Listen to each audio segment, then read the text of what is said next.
Everyone and welcome you all to the online classes of Shri Ram Public School. Here we are back with our class of civics for class 8th, and we were going to study about chapter 2nd, which is understanding secularism. Secularism क्या है? इस chapter में आप क्या क्या पढ़ेंगे वो learning objectives देख लीजिए. मेन पॉइंट्स क्या क्या होंगे. फर्स्ट वन है मीनिंग ऑफ सेक्युलरिज्म. सेक्युलरिज्म का मीनिंग क्या होता है एक्चुअली में, ये कॉन्सेप्ट क्या है. नेक्स्ट पार्ट में, ये चैप्टर आपका 3 पार्ट्स में एक तरह से कह लीजिए डिवाइडेड है. फर्स्ट पार्ट में आप सेक्युलरिज्म का मीनिंग पढ़ेंगे, ठीक है. सेकेंड पार्ट में importance of secularism in a democratic state. एक डेमोक्रेटिक स्टेट में सेक्युलरिज्म की क्या ज़रूरत है. अगर हमारी कंट्री एक डेमोक्रेसी है तो वहाँ पर सेक्युलरिज्म की ज़रूरत क्यों है, तो ये हम सेकेंड पॉइंट में पढ़ेंगे. और थर्ड पॉइंट जो लास्ट पार्ट है चैप्टर का, उसमें हम पढ़ेंगे सेक्युलरिज्म इन इंडिया, यानी हमारे देश में, हमारे भारत में सेक्युलरिज्म किस तरह से फॉलो किया जाता है. धर्मों के बीच में क्या हमें फ्रीडम दी गई है, किस तरह से हमें फ्रीडम ऑफ रिलीजन दिया गया है एज फंडामेंटल राइट, और इस फ्रीडम ऑफ रिलीजन के अंदर में क्या क्या फ्रीडम हमें मिलती है. ये सारी चीज़ें हम यहाँ डिस्कस करेंगे और समझने की कोशिश करेंगे थर्ड पार्ट यानी लास्ट पार्ट जो चैप्टर का है उसमें. So proceeding towards the chapter, first part है आपका मीनिंग ऑफ सेक्युलरिज्म. ये हमने लास्ट वीक भी पढ़ा था. अपने लास्ट वीक लेक्चर में मैंने इसको डिस्क्राइब करने की कोशिश की थी, व्हाट इज़ सेक्युलरिज्म. और इसमें हमने ये समझा था that the Indian Constitution allows every individual the freedom to live by their religious belief and practices as they interpret these. जैसा भी वो अपने धर्म को मानते हैं उस तरह से उन्हें वो धर्म फॉलो करने की इजाज़त, वो फ्रीडम भारतीय संविधान उन्हें देता है. In keeping with this idea of religious freedom for all, India also adopted a strategy of separating the power of religion and power of state. Okay. तो ये यहाँ पर ये दिया हुआ है. नेक्स्ट आपकी लाइन जो है वो इन शॉर्ट में आप सेक्युलरिज्म की इसको डेफिनेशन भी कह सकते हो, मीनिंग कह सकते हो सेक्युलरिज्म का क्या है. देखिए, secularism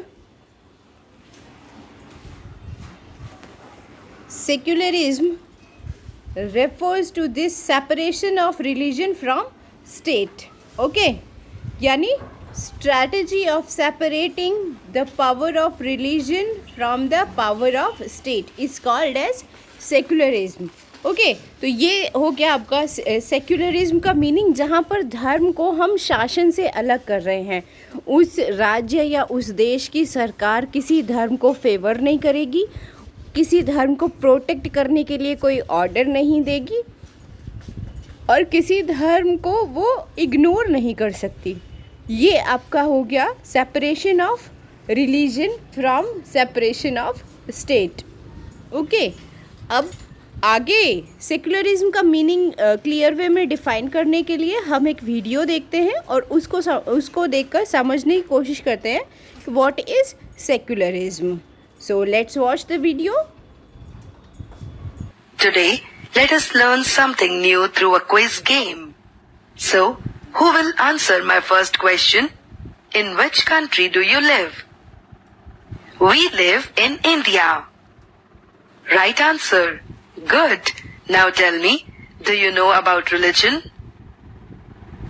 Today, we will know about understanding secularism.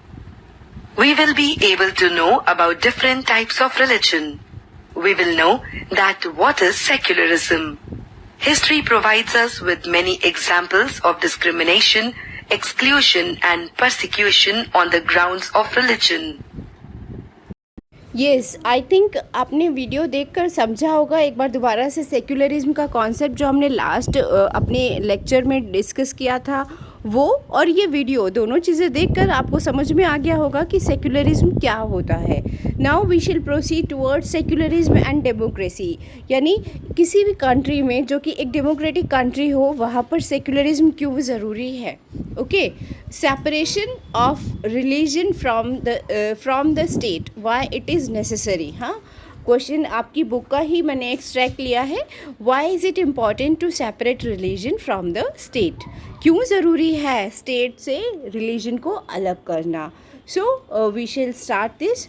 The most important aspect of secularism is its separation of religion from state power.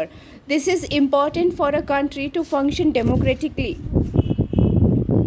Almost all countries of the world will have more than one religious group living in them. यानी world का कोई भी देश हो, विश्व का कोई भी देश हो, वहाँ पर लगभग हर देश में, चाहे माइनॉरिटी में या मेजॉरिटी में, लेकिन एक से ज़्यादा धर्म के लोग, एक से ज़्यादा कम्युनिटी के लोग, रिलीजियस ग्रुप के लोग रहते हैं। Within these religious group there will most likely to be one group that is in a majority, और इन सब ग्रुप के बीच में एक ग्रुप ऐसा भी होगा जो कि मेजॉरिटी के बीच साथ में रहता होगा। और इसके साथ में if this majority religious group has access to state power, अब सोच कर देखिए कि अगर वो मेजॉरिटी वाला जो धर्म है वही सरकार में आ जाए, वही क्या हो जाए, गवर्नमेंट में आ जाए, then it could quite easily to use this power and financial resources to discriminate against persecute person of other religion। अब क्या हो जाएगा, अगर वही मेजॉरिटी वाला धर्म सरकार में आ गया, गवर्नमेंट में आ गया, तो ये बहुत आसान हो जाएगा उन लोगों के लिए, उस पर्टिकुलर मेजॉरिटी वाले धर्म के लिए, कि वो सरकार की पावर को और सरकार के पैसे को यूज़ कर सके, सरकार की पावर को यूज़ कर सके किसके अगेंस्ट, उन लोगों को दबाने के लिए यूज़ कर सके जो कि उस धर्म से, उस मेजॉरिटी वाले धर्म से बिलोंग नहीं करते हैं या किसी और धर्म को मानते हैं या बिलोंग करते हैं।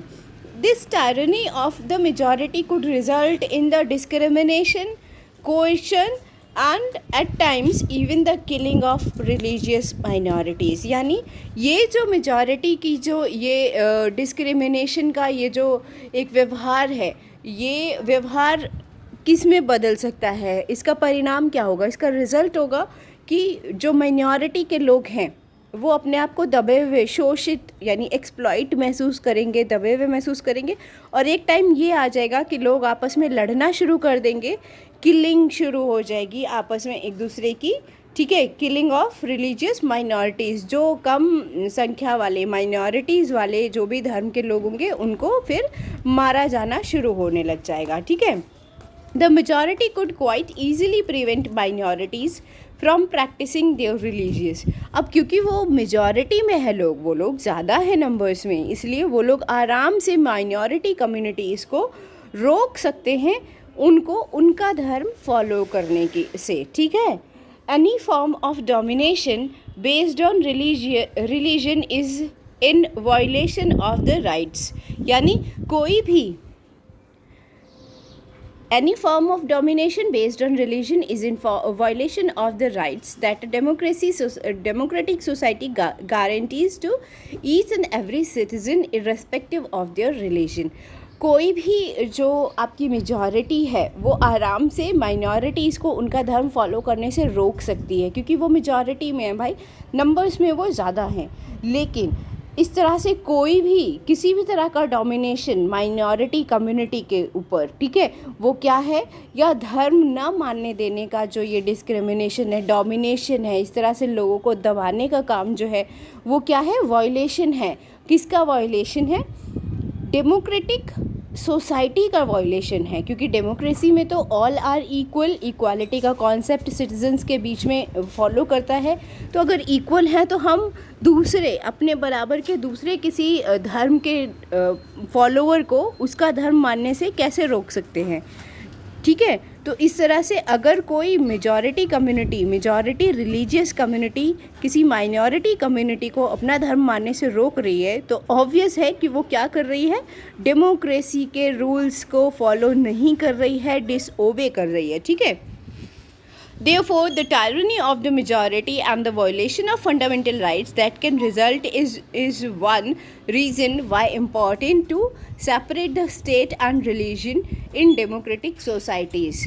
और इसीलिए ये जो मेजॉरिटी का जो डोमिनेशन है इसको रोकने के लिए, ठीक है, और इसके अलावा फंडामेंटल राइट्स को कोई वॉयलेट ना कर सके, उनको कोई उल्लंघन ना कर सके उनका, है ना, इस चीज़ को प्रोटेक्ट करने के लिए ये पहला कारण है कि क्यों हमें स्टेट को और धर्म को, यानी शासन को और धर्म को अलग अलग रखना चाहिए. Okay, here is an important point and I am underlining that point.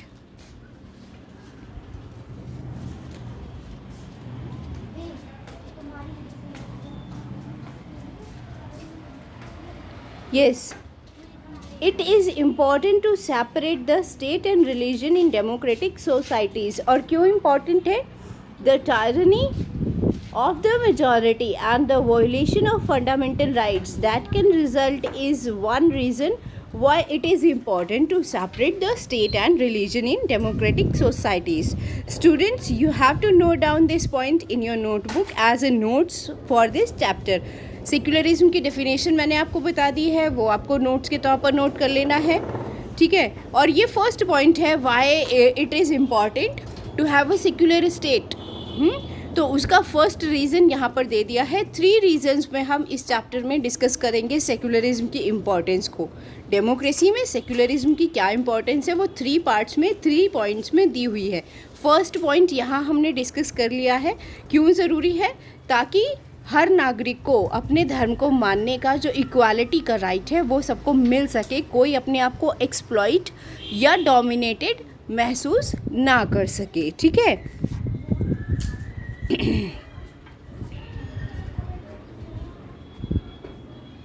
Now proceeding further.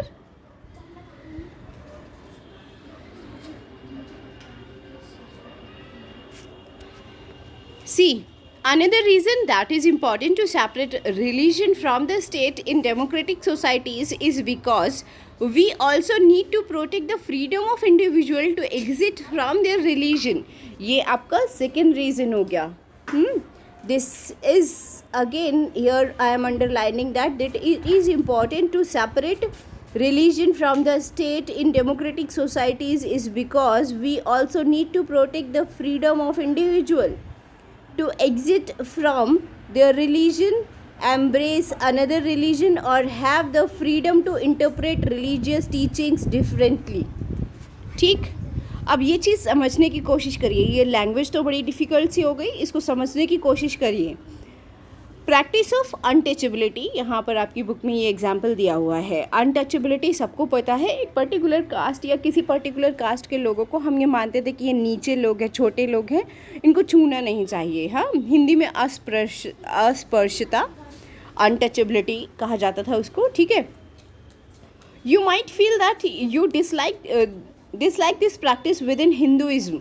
आपको पर्सनली ये लग सकता है कि आप बिल्कुल पसंद नहीं करते कि ये हिंदुइज्म में ये चीज़ें फॉलो होनी चाहिए, and therefore you want to try and reform it. Okay, आप एज अ हिंदू आप ये मानते हैं कि ये प्रथा जो है एकदम सही थी और इस ट्रेडिशन को आगे भी कंटिन्यूड होना चाहिए और आप इसको दोबारा से इस्टेब्लिश करना चाहते हैं, ठीक. However, if state power were in the hands of those Hindus who support untouchability, अब ये मानकर चलिए कि जो पावर है, जो गवर्नमेंट है, वो भी गवर्नमेंट में भी कुछ ऐसे लोग हैं जो कि अनटचेबिलिटी को क्या करते हैं, सपोर्ट करते हैं. मतलब इस तरह का प्रैक्टिस होना चाहिए और धर्मों में इस तरह की चीज़ें होनी चाहिए कि भाई लोगों को ना छुआ जाए या ऐसी कोई प्रैक्टिस, ठीक. Then do you think that you would have an easy task to try and change this? तो क्या आपको नहीं लगता कि आप आराम से इस चीज़ को चेंज कर सकते हैं? हाँ, even if you were part of dominant religious group, अगर आप दबाए हुए माइनॉरिटी रिलीजियस ग्रुप के भी हों तभी भी आपको क्या होगा, बहुत रेजिस्टेंस फेस करना पड़ेगा फेलो मेंबर्स से, अपनी कम्युनिटी के लोगों से बहुत ज़्यादा क्या फेस करना पड़ेगा, दबाव फेस करना पड़ेगा. These members who have control of state power might say that there is only one interpretation of Hinduism and that you do not have the freedom to interpret this differently. और ये members आपको ये कह सकते थे क्योंकि उनके पास state की, उनके पास गवर्नमेंट की पावर है, इसलिए वो ये कह सकते थे कि भाई एक ही धर्म की परिभाषा एक ही हो सकती है, आप उसको अपनी तरह से कोई अलग तरीके से नहीं वो कर सकते हैं, और इसलिए ये धर्म की परिभाषा कहती है कि लोगों को नहीं छुआ जाना चाहिए, और इसलिए ये अनटचेबिलिटी का जो कॉन्सेप्ट है वो आज भी लागू रहेगा. ठीक, तो इस तरह से आप ये देखिए कि इस तरह से हिंदुइज्म को क्या करना है, that you don't have the freedom to interpret this differently. आप इसको अलग से इंटरप्रेट नहीं कर सकते. हाँ, तो यहाँ पर आपका जो फ्रीडम टू इंटरप्रेट है, freedom to interpret religious teachings differently. जैसे कोई लोग मानते हैं कि भगवान हर जगह है, कोई लोग मानते हैं कि नहीं मंदिरों में ही है, कोई लोग मानते हैं कि सब भगवान के बनाए हुए प्राणी हैं, ऑल आर इक्वल. कोई लोग मानते हैं कि नहीं, जातिवाद एकदम सही है, कास्टिज्म एकदम सही है, कुछ लोग ऊंची जाति के होते हैं, कुछ लोग नीची जाति के होते हैं. ये अलग अलग अपने अपने हिसाब से जो धर्म को इंटरप्रेट करने की, रिलीजन को इंटरप्रेट करने की फ्रीडम हमें हमारे कॉन्स्टिट्यूशन ने दी है. अगर ये ना दी होती तो आपको कितना बुरा लगता.